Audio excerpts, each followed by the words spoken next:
नमस्कार दोस्तों। क्यों भारत मिग 31 जैसे फाइटर जेट्स को नहीं खरीद रहा है जो 3500 किलोमीटर पर आवर की स्पीड से उड़ सकता है और जो 90,000 फीट की ऊंचाई पर भी जा सकता है, जबकि इसी तरह के मिग 25 जेट ने कभी पाकिस्तान में खलबली मचा रखी थी। रशिया के पास कौन सा F-35 की तरह का वर्टिकल टेक ऑफ और लैंडिंग वाला फाइटर जेट है जिसकी टेक्नोलॉजी को खरीदकर अमेरिका F-35 बना सका था? ये सारी डिटेल्स जानेंगे इस वीडियो में। नमस्कार दोस्तों, मेरा नाम है अमित और मैं स्वागत करता हूं आपका अमित अपडेट्स चैनल पर। तो चलिए दोस्तों शुरू करते हैं। वरुण उपाध्याय जी का सवाल है कि भारत रशिया से मिग 25 का अपग्रेडेड वेरिएंट मिग 31 क्यों नहीं लेता है। इंडियन एयरफोर्स पहले रशिया से लिए सबसे ज्यादा स्पीड वाले इंटरसेप्टर जेट मिग 25 को भी ऑपरेट करती थी। मिग 25 मुख्य तौर पर एक इंटरसेप्टर जेट बनाया गया था जो दुश्मन की तरफ से आ रहे बॉम्बर एयरक्राफ्ट और जासूसी जेट्स को बहुत तेज स्पीड के साथ इंटरसेप्ट करके अपनी मिसाइल से इन्हें डिस्ट्रॉय कर सकता था। मिग 25 3500 किलोमीटर पर आवर तक की स्पीड भी हासिल कर सकता था और यह 90,000 फीट के एल्टीट्यूड तक भी उड़ सकता था। इतनी स्पीड और इतनी ऊंचाई तक ना तो दुश्मन के फाइटर जेट्स पहुंच सकते थे और ना ही उनकी मिसाइल्स इनको टारगेट बना सकती थी। एक समय तो मिग 25 की मौजूदगी ने यूरोप के देशों और अमेरिका तक में खलबली मचा रखी थी। जैसे ही भारत को मिग 25 ऑफर किया गया, इंडियन एयरफोर्स ने इसे तुरंत खरीद लिया। भारत इसका इस्तेमाल पाकिस्तान के स्ट्रेटेजिक मिलिट्री एसेट्स की निगरानी के लिए करता था। जब भी मिग 25 पाकिस्तानी एयर स्पेस में एंटर करते थे तो पाकिस्तानी रडार्स इस हैवीवेट कैटेगरी के बड़े साइज वाले जेट को आसानी से ट्रैक कर लेते थे, लेकिन उन्हें अच्छे से पता होता था कि इसकी स्पीड और बेहद ऊंचाई पर उड़ने की इसकी काबिलियत का कोई भी तोड़ उनके पास नहीं है। उनका कोई भी फाइटर जेट इसे टक्कर नहीं दे पाएगा और ना ही उनके एयर डिफेंस सिस्टम की मिसाइल्स इस तक पहुंच पाएंगी। तो पाकिस्तानी एयरफोर्स हर कोशिश करने के बावजूद भी कभी भी मिग 25 को पाकिस्तान में घुसने से नहीं रोक पाई। अब बात करते हैं मिग 25 के अपग्रेडेड वेरिएंट यानी मिग 31 की, तो यह हर पैरामीटर पर मिग 25 से आगे है। इसके दो बेहद पावरफुल इंजन्स कुल मिलाकर 304 किलो न्यूटन्स की जबरदस्त थ्रस्ट को जनरेट करते हैं। ये थ्रस्ट हमारे सुखोई 30 MKI की 246 किलो न्यूटन की थ्रस्ट और राफेल जेट की 150 किलो न्यूटन की टोटल थ्रस्ट से कहीं ज्यादा है। मिग 31 में लॉन्ग रेंज की एयर टू एयर मिसाइल्स भी लगाई गई हैं। यहां तक कि इसमें किंजल हाइपरसोनिक मिसाइल को भी इंटीग्रेट किया गया है जो 10,000 किलोमीटर पर आवर की स्पीड से ट्रेवल कर सकती है। मिग 31 की कीमत लगभग $60 मिलियन पर एयरक्राफ्ट है, जो कि ज्यादा नहीं है। मिग 31 कम ऊंचाई पर उड़ रही क्रूज मिसाइल्स को भी इंटरसेप्ट करके डिस्ट्रॉय कर सकता है।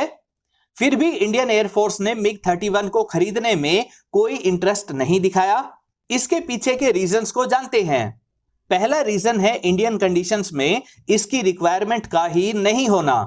पाकिस्तान के पास बॉम्बर एयरक्राफ्ट तो है नहीं जिनको रोकने के लिए मिग 31 की जरूरत पड़े।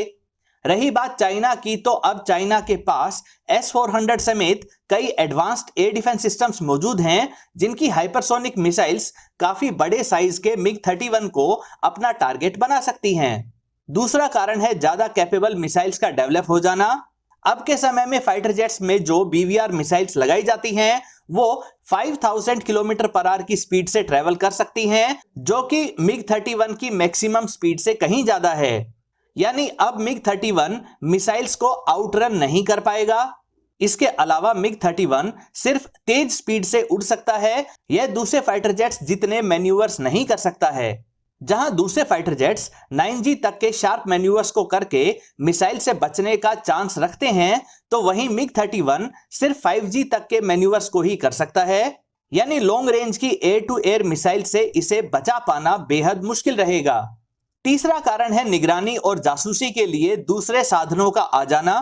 अब भारत को पाकिस्तान या चाइना के स्ट्रेटेजिक मिलिट्री बेसिस पर निगरानी रखने के लिए इन देशों में मिग 31 जैसे महंगे जेट्स को भेजकर पायलट्स की जिंदगी को जोखिम में डालने की जरूरत नहीं है। ये काम अब भारत के एडवांस्ड सैटेलाइट्स बेहद एक्यूरेसी के साथ 24x7 कर सकते हैं। वैसे भी अगर मिग 31 पाकिस्तान की एयर स्पेस में जासूसी व निगरानी के लिए जाते हैं तो भले ही पाकिस्तान उनको टारगेट ना बना पाए, लेकिन मिग 31 की प्रेजेंस के डिजिटल प्रूफ दुनिया के सामने रखकर पाकिस्तान यह कह सकेगा कि भारत उसे लड़ाई के लिए उकसा रहा है। मिग 31 को ना खरीदने का चौथा कारण है इसको इस्तेमाल करने की ऊंची कीमत। मिग 31 हैवीवेट कैटेगरी का जेट है जिसका maximum take off weight 46,000 kilogram है। यह हमारे पास मौजूद हैवीवेट कैटेगरी के सुखोई 30 MKI से कहीं ज्यादा है। सुखोई 30 MKI का maximum take off weight 38,800 kilogram है। मिग 31 को सुखोई 30 MKI के मुकाबले लगभग 2 टाइम्स ज्यादा फ्यूल लेकर उड़ना पड़ता है। इसका एयर फ्रेम सिर्फ 3000 आवर्स की ही सर्विस लाइफ रखता है, जबकि दूसरे फाइटर जेट्स 30 से 40 वर्षों तक उड़ाए जा सकते हैं, यानी वे लगभग 6000 आवर्स की सर्विस लाइफ रखते हैं। इसके अलावा मिग 31 की मेंटेनेंस भी काफी ज्यादा है। इसके इंजन्स की सर्विस लाइफ बेहद कम होती है और उन्हें कई बार बदलना पड़ता है। इसी हाई मेंटेनेंस कॉस्ट और स्पेयर पार्ट्स की समस्या के कारण भारत ने मिग 25 को भी समय से पहले ही रिटायर कर दिया था। दोस्तों, जहां तक पाकिस्तान या चाइना की तरफ से आ रहे फाइटर जेट्स, हेलीकॉप्टर्स, ड्रोन्स या क्रूज मिसाइल्स को इंटरसेप्ट करने का सवाल है, तो उसके लिए भारत के पास अब अलग अलग तरह के एयर डिफेंस सिस्टम्स की मल्टी लेयर्ड प्रोटेक्शन मौजूद है। अब तो S-400 एयर डिफेंस सिस्टम भी भारत के पास मौजूद है। तो अब हमें मिग 25 या इसके अपग्रेडेड वेरिएंट यानी मिग 31 जैसे इंटरसेप्टर्स की जरूरत नहीं है। वैसे भारत को यह भी पता है कि अब अमेरिका और यूरोपियन देश बहाना ढूंढ रहे हैं ताकि भारत पर सैंक्शंस लगाकर भारत की तरक्की को, भारत के डेवलपमेंट को रोक सकें। रशिया से किसी भी तरह के नए फाइटर जेट्स की डील इन्हें भारत पर इकोनॉमिक सैंक्शंस लगाने का अच्छा बहाना दे सकती है। दोस्तों, इन्हीं कुछ कारणों की वजह से भारत मिग 31 को रशिया से नहीं खरीद रहा है। बढ़ते हैं अगले सवाल की तरफ। गुड्डू जी का सवाल है कि क्या रशिया ने कभी F-35 की तरह का फाइटर जेट नहीं बनाया जो वर्टिकल टेक ऑफ या लैंडिंग कर सके। देखिए, F-35 एक 5th जनरेशन का स्टेल्थी फाइटर जेट है, लेकिन सभी F-35 वर्टिकल टेक ऑफ या लैंडिंग नहीं कर सकते हैं। F-35 के 3 वेरिएंट्स हैं। F-35A एयरफोर्स वेरिएंट है जो किसी भी दूसरे फाइटर जेट की तरह ही रनवे से उड़ता है और लैंड करता है। यह वर्टिकल लैंडिंग नहीं कर सकता है। इसकी कीमत लगभग $90 मिलियन है। F-35 का C वेरिएंट खास तौर पर एयरक्राफ्ट कैरियर के ऊपर से ऑपरेट करने के लिए तैयार किया गया है। इसका आकार एयरफोर्स वाले F-35A से थोड़ा बड़ा है। इसकी विंग्स भी फोल्ड हो सकती हैं। यह FA-18 सुपर हॉर्नेट की तरह ही टेक ऑफ करता है और टेल हुक की सहायता से अरेस्टिंग वायर असिस्टेड लैंडिंग करता है। यह वेरिएंट भी वर्टिकल लैंडिंग नहीं कर सकता है। इसकी कीमत लगभग $130 मिलियन है। F-35 का तीसरा वेरिएंट है F-35B।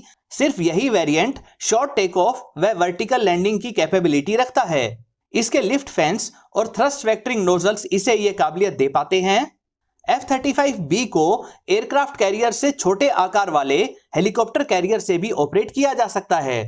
F-35B वेरिएंट की रेंज, फ्यूल कैपेसिटी और पेलोड कैपेसिटी बाकी दोनों वेरिएंट से कम होती है। इसकी कीमत लगभग $115 मिलियन पर प्लेन है। दोस्तों, जैसा कि सवाल में पूछा गया है, अगर रशिया के F-35 की तरह के जेट्स की बात करें तो उनके पास भी इसी तरह के 2 अलग अलग जेट्स थे। इनमें से एक है याक 141 फ्री स्टाइल जेट, जिसकी टेक्नोलॉजी को खरीदकर खुद लॉकहीड मार्टिन ने इससे F-35 जैसा फाइटर जेट बनाया।